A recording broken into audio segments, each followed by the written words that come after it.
এই মস্তিষ্ক রয়েছে না, এই মস্তিষ্কর দাম গবেষকরা জানাচ্ছে, যদি বিজ্ঞানীরা জানাচ্ছে যদি বানানো যেত তাহলে 5,000 কোটি টাকা লাগতো এই মস্তিষ্ক বানাতে, তবে এত সুন্দর হতো না। এই মস্তিষ্ক চালাতে যে বিদ্যুৎ লাগে এটাকে 2,000 কোটি কিলোওয়াট বিদ্যুৎ লাগে। একটা মস্তিষ্ক পুরো বাংলাদেশ চলে যাবে, আর কিছু বিদ্যুৎ বাইরের দেশে বিক্রি করে এই দেশ টাকা রোজগার করতে পারে।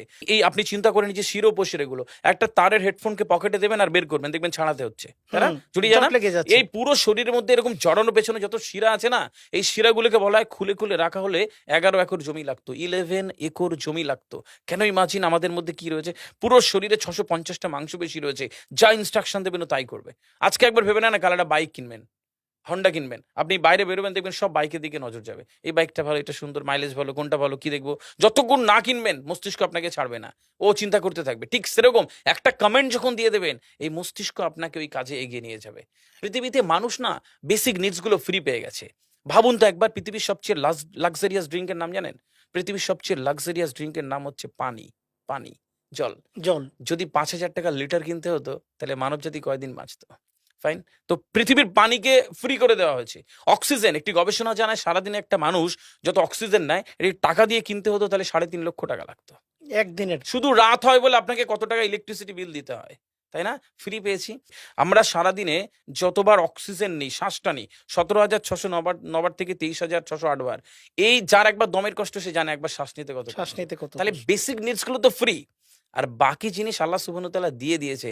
আপনার আর আমার জন্মের সময় সব দিয়েছে, একটা উইল পাওয়ার ঢুকিয়ে দিয়েছে, যেটাকে বাংলা ইচ্ছা শক্তি বলে। ইচ্ছা এই শক্তি। ইচ্ছা শক্তির বলে আপনি এখান থেকে বেরিয়ে কালো বলে চুরি ধরতে পারেন, আবার অভুক্ত মানুষকে একবেলা খাওয়াতে পারেন। এই দুটোর জন্য আপনার বিচার হবে আর আপনার জীবন একদিকে যাবে। বুঝতে পারে, ফিল করতে হয় কেন দেওয়া হয়েছে। আমরা বেশিরভাগ মানুষ দেখবেন নামাজে দাঁড়ানোর সময় যে কোনো একটা ঘেমো গন্ধওয়ালা পোশাক পরে নামাজে দাঁড়াই। বিয়ে বাড়ি যাচ্ছি হেভি ফিটফাট করে, কখনো এটা ভেবে নামাজে দাঁড়ায়নি যে আল্লাহ সুবহানাহু ওয়া তাআলার সামনে দাঁড়াচ্ছি, সামনে যিনি দাঁড়াচ্ছে। আমাকে সৃষ্টি করেছেন, আমার রবের সামনে দাঁড়াচ্ছি। এই ফিলটা হয় না। আমি সিজদায় গিয়ে বলি সুবহানা রাব্বিয়াল আলা, ও ঢাকায় নামাজ পড়ছি আর ঢাকুরিয়াতে রয়েছে আমার মন, কেন মানে বুঝি না। আমার তাকবীরে তাহারিমা করি আল্লাহু আকবার, আল্লাহ সর্বশ্রেষ্ঠ, সর্বশ্রেষ্ঠ। ফিল করি না। যখনই না ফিল করবেন তখন অনুভূতি আসবে না। সূরা জুমার আয়াত নাম্বার 9, খুব সম্ভবত আল্লাহ সুবহানাহু ওয়া তাআলা কোরআনে বলছে যে জানে আর সে জানে না, দুটো ব্যক্তি এক হতে পারে না।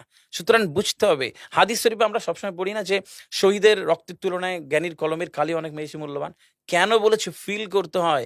এই ফিল যখন কেউ করবে তখন তার জীবনটা বদলে যাবে।